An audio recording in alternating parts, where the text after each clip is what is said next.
بسم اللہ الرحمن الرحیم۔ تشییع جنازہ۔ اس روز ہمارے گھر میں مسلسل لوگوں کی آمد و رفت ہو رہی تھی، کیونکہ اسی دن میرا جنازہ اٹھنا تھا اور اسے قبرستان لے جایا جانا تھا۔ میرے اہل خانہ، رشتہ داروں اور دوستوں نے صد خانے سے میری لاش لی اور ایمبولینس میں رکھی۔ تشییع جنازہ کی رسم شروع ہو گئی۔ ایمبولینس آہستہ آہستہ چل رہی تھی۔ اس کے عقب میں ایک گاڑی اگلے حصے پر پھولوں کا گلدستہ لگا ہوا تھا، جس میں میری تصویر موجود تھی۔ میرے اہل خانہ اور رشتہ دار سیاہ لباس پہنے ان گاڑیوں کے عقب میں چل رہے تھے۔ میں اس ایمبولینس پر کھڑا اپنے جنازے میں موجود لوگوں کو دیکھ رہا تھا۔ ان میں کچھ لوگ میری موت پر غمناک اور کچھ لوگ اس پر خوش ہو رہے تھے۔ جنازے میں شریک لوگوں کے درمیان مختلف قسم کے حیوانات بھی تھے جن سے مجھے ڈر لگ رہا تھا، لیکن وہ لوگ ان سے نہیں ڈر رہے تھے۔ یہ حیوانات دراصل ایسے انسان تھے کہ میری طرح گناہوں کی وجہ سے ان کا باطن مسخ ہو چکا تھا اور وہ اندر سے انسان کے بجائے حیوان کی صورت اختیار کر چکے تھے۔ ایمبولینس اور جنازے میں شریک لوگ قبرستان پہنچ گئے اور میری لاش والا تابوت اتار کر غسل خانے میں لے گئے۔ انہوں نے آرام سے میری لاش کو تابوت سے نکالا اور اسے غسل خانے کے تخت پر رکھا۔ غسال اور اس کے ساتھیوں نے دستانے پہن کر میری لاش کو دھونا شروع کیا۔ اس دوران غسال نے اپنے ایک ساتھی سے کہا، خدا کرے یہ کوئی نیک بندہ ہو، نہیں تو آج رات بڑا سخت عذاب اس کے انتظار میں ہے۔ اس کے ساتھی نے کہا، اس شخص کی خوفناک شکل سے تو ایسا معلوم ہوتا ہے کہ یہ شخص دنیا میں کوئی اچھا انسان نہ تھا۔ اس کی روح یقیناً یہاں موجود ہے اور ہماری باتیں سن رہی ہے۔ کاش ہم بھی اسے دیکھ سکتے اور اس سے پوچھ سکتے کہ وہ اس وقت کس حال میں ہے۔ غسل میت۔ غسل خانے کے تخت پر میرا جنازہ رکھنے کے بعد سب سے پہلے میرے جسم پر موجودہ تمام کپڑوں کو اتار کر مجھے برہنہ کیا گیا۔ صرف میری شرمگاہ کو ڈھانپا گیا تھا۔ جب غسال میرے بدن سے لباس اتار رہا تھا، میں نے چیخ کر کہا، اے غسال، تمہیں خدا کا واسطہ ذرا آرام سے میرا لباس اتارو، کیونکہ میں ابھی کچھ ہی مدت پہلے ملک الموت سے ملاقات کر کے فارغ ہوا ہوں۔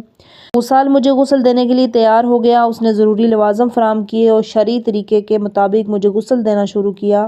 جب وہ میرے بدن پر پانی ڈالنے لگا تو میں نے چیخ کر کہا، اے غسال، تجھے خدا کا واسطہ پانی کو نیم گرم کرو، نہ زیادہ ٹھنڈا ہو نہ گرم ہو، میرے جسم کو آرام سے صاف کرو، کیونکہ روح کے نکل جانے کی وجہ سے میرا بدن زخمی ہے، اس کی رگیں پارا پارا ہو چکی ہیں اور میری تمام توانائی ختم ہو چکی ہے۔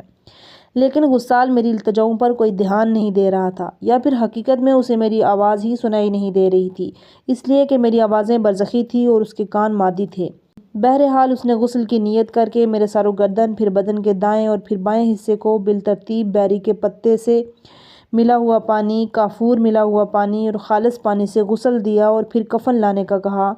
انہیں کفن فراہم کیا گیا، جسے غسال کے ایک ساتھی نے ایک لکڑی کے تخت پر ترتیب سے بچھا دیا اور غسال کی مدد سے لاش کو اس پر رکھ کر کفن کے بند بڑی مضبوطی سے بند کر دیے۔ جب وہ میرے سر اور چہرے کی طرف سے کفن کے بندوں کو گرے لگا رہا تھا تو میں نے بلند آواز میں فریاد کی، اے غسال، ابھی میرے چہرے کو نہ چھپاؤ، کیونکہ میری ماں، بہنیں، بیوی بچے اور میرے رشتہ دار میرا آخری دیدار کرنا چاہتے ہیں۔ اب اس کے بعد قیامت کے دن ہی ہم ایک دوسرے سے مل سکیں گے۔ لیکن میری یہ فریاد بھی کسی کے کانوں تک نہ پہنچی۔ ہر شخص اپنے امور میں مصروف تھا۔ اس موقع پر مجھے ایک شاعر کے اشعار یاد آئے، میں جب کبھی کسی قبرستان سے گزرتا ہوں تو مجھے امیر غریب کے بارے میں حقیقت کا بخوبی اندازہ ہوتا ہے، یہ کہ نہ تو غریب بغیر کفن کے دفن ہوا، نہ ہی امیر کفن سے زیادہ اپنے ساتھ لے گیا۔ اس موقع پر میں نے خود اپنے آپ سے مخاطب ہو کر کہا، اے شخص، یہ جو تو نے مال و دولت کی جمع آوری، عظیم الشان اور مضبوط گھر کی تعمیر کی ہے، نرم و نازک اور خوشنما رنگوں سے مزین خوبصورت قالینیں، خوبصورت گاڑی اور درختوں اور پھلوں سے لدے باغ، نقدی، کریڈٹ کارڈ جیسی جتنی چیزوں کو بڑی مشقتوں اور تکالیف برداشت کر کے حاصل کیا تھا، اب ان سب کو اپنے ورثہ کے حوالے کرو اور خود خالی ہاتھ صرف ایک کفن لے کر اپنے ابدی مقام کی طرف سفر کرو۔ خدا تعالیٰ کا فرمان ہے کہ دنیا کے مال و ثروت ختم اور فنا ہو جانے والی ہیں، یہ سب کچھ دنیا میں رہ جانے والا ہے، یہ وہ چیز جو انسان کے ساتھ رہے گی وہ اس کے نیک یا برے اعمال ہیں۔ یہ سورہ نحل آیت نمبر 96۔ دیکھو، یہ سفید لباس جسے کفن کہتے ہیں، یہ تمام انسانوں کو دیا جاتا ہے، خواہ بڑے ہوں یا چھوٹے ہوں، مال و دولت والے ہوں یا فقیر ہوں، نادر ہوں، شہری ہوں، دیہاتی ہوں، بادشاہ ہوں یا خدا کے پیغمبر ہوں، اچھے انسان ہوں یا برے ہوں، یہ سب لوگ میدان محشر میں اسی لباس کے ساتھ بارگاہ الہی میں پیش ہوں گے۔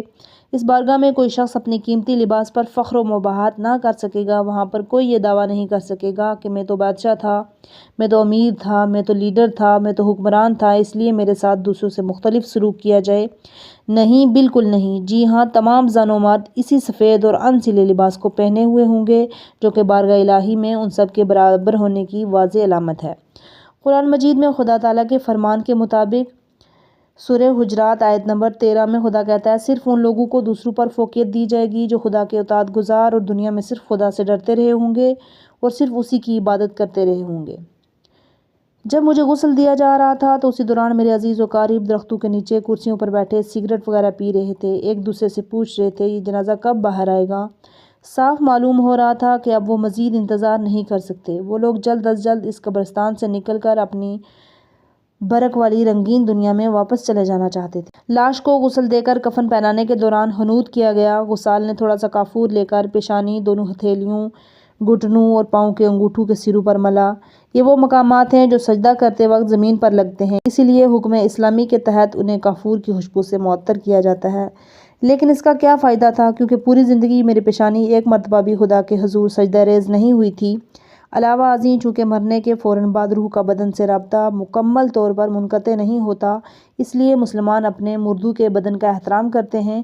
وہ مرحوم کے بدن کو آب سدر، آب کافور اور خالص پانی سے 3 غسل دیتے ہیں، پھر اس سفید اور پاک انسلے کپڑے کا کفن پہناتے ہیں۔ اس طرح سے یہ لوگ دراصل جسم کے احترام کو روح کا احترام شمار کرتے ہیں۔ جب تک میرا جنازہ غسال کے پاس پڑا تھا، میری والدہ اور بہنیں دروازے کی اوٹ میں سخت گریہ وزاری کر رہی تھیں۔ آخرکار میرے بے جان جسم کو دوبارہ تابوت میں رکھا گیا اور غسال خانے سے باہر لایا گیا۔ میرا تابوت رشتہ داروں، دوستوں اور جاننے والوں کے کندھوں پر روانہ ہوا۔ جب قبرستان پر نظر پڑی تو میرا دل بیٹھ گیا۔ یہ لوگ مختلف قبروں کے پاس سے گزر رہے تھے کہ دور سے ایک سیاہ گڑھا نظر آیا۔ اسے دیکھ کر میرے پورے وجود میں اضطراب و خوف کی کیفیت پیدا ہو گئی۔ تشییع جنازہ کرنے والوں نے تھوڑا چل کر جنازے کو زمین پر رکھا، پھر دوبارہ اٹھا کر تھوڑا چلے، پھر ایک بار پھر اسے زمین پر رکھا، پھر فوراً اٹھا کر پہلے سے تیار شدہ قبر کے قریب لے جا کر تیسری مرتبہ اسے زمین پر رکھا۔